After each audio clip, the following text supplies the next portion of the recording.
I am. How's it going, Howard? Hey, Frank, welcome. Thanks for coming. And I see Jim is on as well.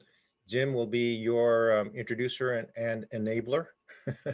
So, How um, true that is. why don't you introduce Revel, Jim? Everybody knows who you are since you spoke earlier. Yeah. Hi, everybody. I'm Jim Adler from Toyota AI Ventures. Um, when we announced our second fund in July 2019, um, it was inspired by a Jim Barksdale quote, which says, "There's only two ways to make money: bundling and unbundling." And I wrote a blog post at the time about mobility is unbundling. And in September, the following September, we made our first investment in Frank's company, Revel.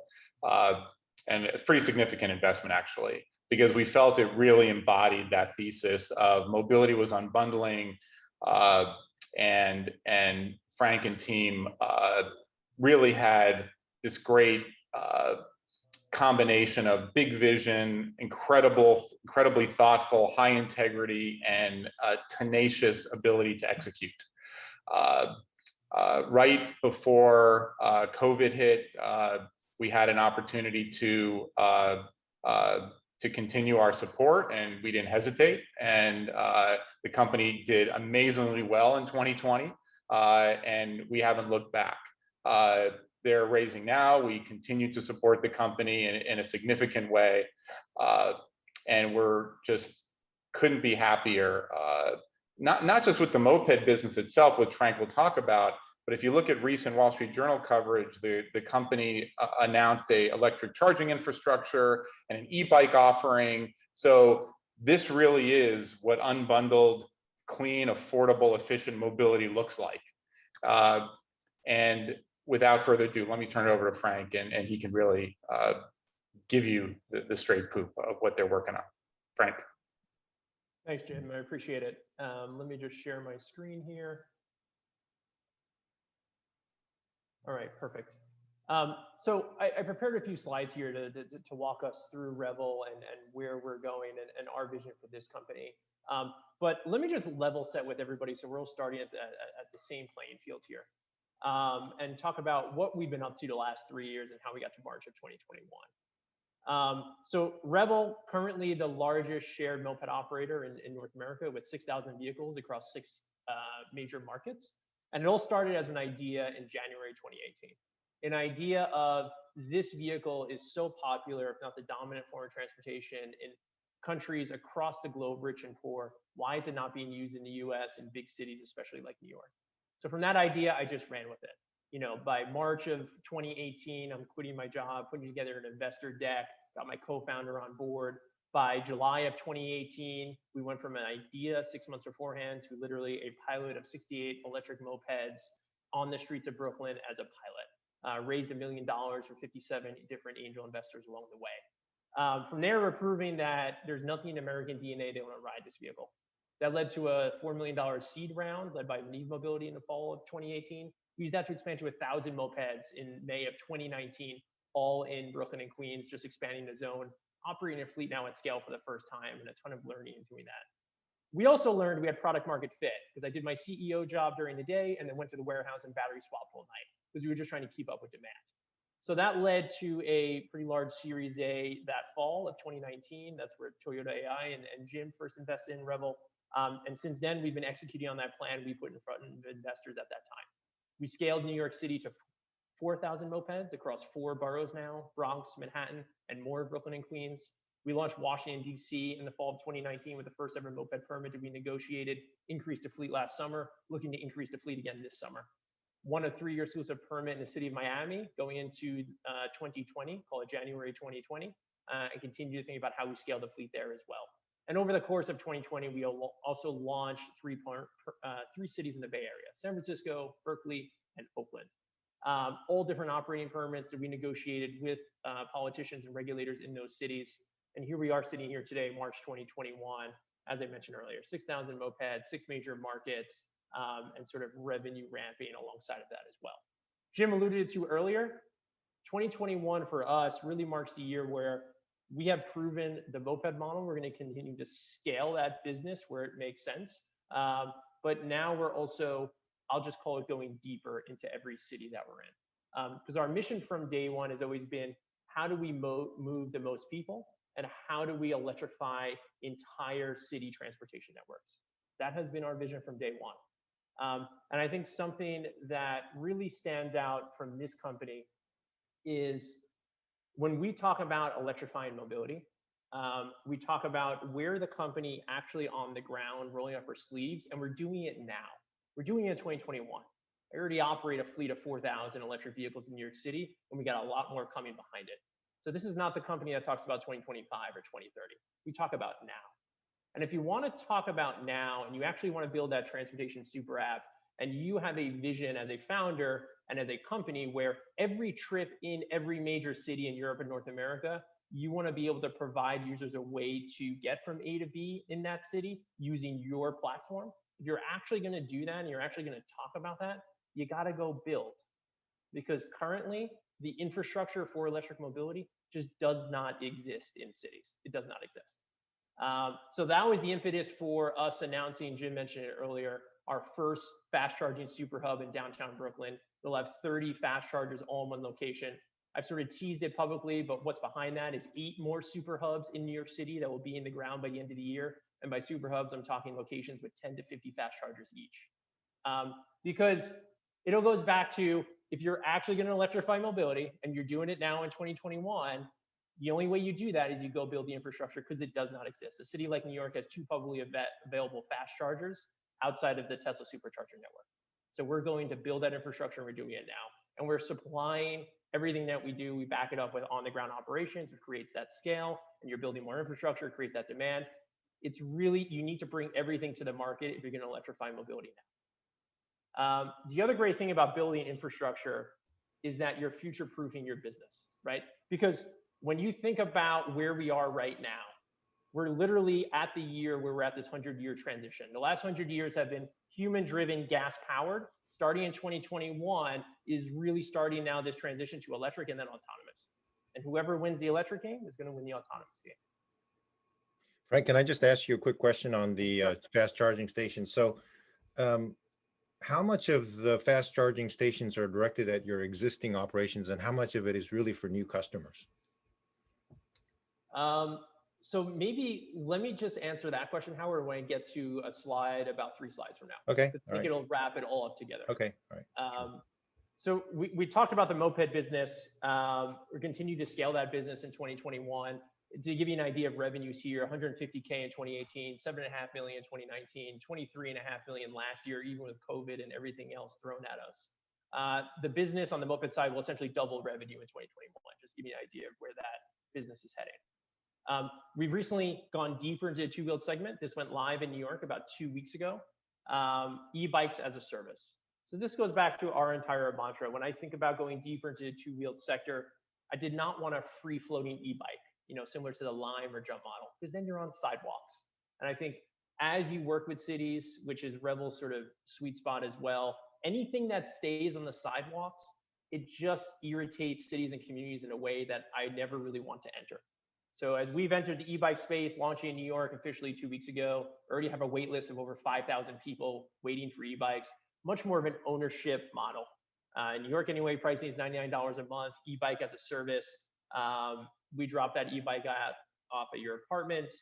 Obviously, has a flat tire in the future, any sort of servicing, lock it up outside, send us a service ticket through the app. Within 24 hours, you're getting a new e-bike or it's fixed on the spot.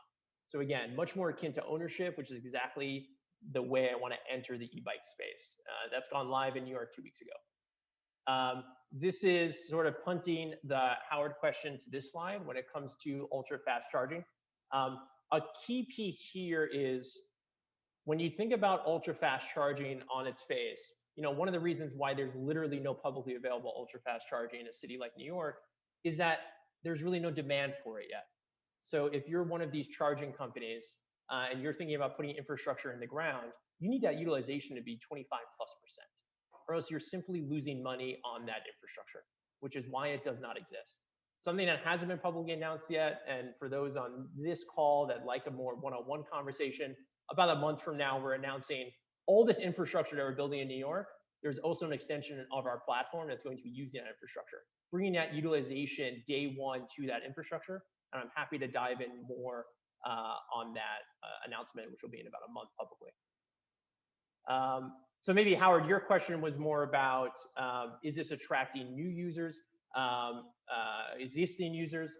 I think the way we think about this, let's take New York City alone, where we have a fleet of 4,000 mopeds. We have 400,000 users on our platform in New York City. A strategic way that Revel looks at the world is, how do I make 400,000 users 4 million and drive more revenue per user instead of trying to be in 30 Pittsburghs? So for us, it's really attack these major cities, offer a deeper, more extensive platform, more services to users in each city, and really own these big major markets because they're the most profitable ones. So it's a little bit of both, Howard. Yeah, so that I guess the point of my question, as you can intuit, is that I was just trying to figure out how much synergy there is between these different lines of business that you're bringing on stream together. Obviously, the more synergies, the more acceleration you're going to have as a company quickly, as opposed to building independent lines of business, obviously. So one of the great things about the e-bike business is that really the only thing I needed to do to launch that business was develop some technology within the app and on the back-end operations piece and finance some e-bikes. Because Howard, I've already got 3 warehouses in New York City. I've already got trained mechanics throughout those 3 warehouses in New York City. I've already got vans that go around the city servicing 4,000 mopeds. So instead of having to, build infrastructure, put in capital, it's simply leveraging the existing infrastructure I already have on the to-build sector to now offer a new product, a new service to a whole new batch of users, which is why it makes a lot of sense just from a unit economics perspective. Yep, got it. When it comes to the regulatory expertise, I would say this has been Revel's bread and butter from day one. Every single market we've gone into outside of San Francisco, we have had to work with city officials on the ground to create a permit specifically for our vehicle. It is not easy, but we continually get it done. And then I think the most important thing is once we're in these cities, all we've done is develop even a deeper or stronger reputation with all of our markets. As the operator of, once they get a permit, they're the ones that actually back up the things they said in their PowerPoint. It also helps a lot that from day one, we've never used the gig economy. So when you're talking to a progressive regulator or progressive politician in any city in the US, the fact that you can look them in the face and say, we hire people from the community with real jobs makes a big difference. All EV operations, full tech stack in-house. This was one of the priorities from the Series A that we raised in the fall of 2019. By May of 2020, fleet management, battery swapping, a consumer app, all of it is in-house. As we talk about the vision of 2021 and where this company is going, that was table stakes to get done. Large and loyal user base. We have over 600,000 users now across the country, and we're going to be leveraging those users to drive more revenue per user, continuing to expand our platform. Committed to user safety.